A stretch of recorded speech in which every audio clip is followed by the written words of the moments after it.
السلام علیکم۔ شرک سے توبہ کریں۔ شرک سے توبہ کا مطلب ہے کہ انسان اللہ تعالیٰ کے ساتھ کسی کو شریک نہ کرے۔ اللہ تعالیٰ کے ساتھ کسی کو شریک کرنے والے عقیدے یا اس عمل کو چھوڑ دے، اپنے عقیدے کی اصلاح کرے اور خالص توحید اختیار کرے۔ سچی توبہ کے بنیادی تقاضے: نمبر 1، شرک کو چھوڑ دینا، غلط عقیدے یا عمل کو چھوڑ دینا۔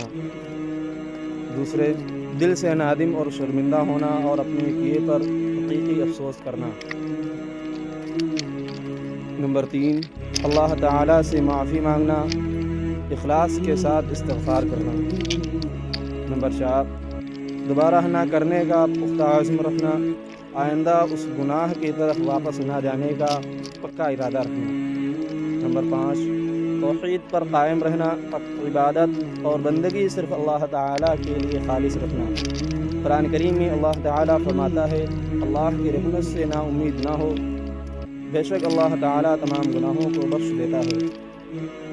اس لیے گناہ کتنا ہی بڑا کیوں نہ ہو، سچی توبہ کر کے اللہ تعالیٰ کی طرف رجوع کرنے سے مایوس نہیں ہونا چاہیے۔ اللہ تعالیٰ تمام مسلمانوں کو عمل کی توفیق عطا فرمائے۔ السلام علیکم ورحمۃ اللہ۔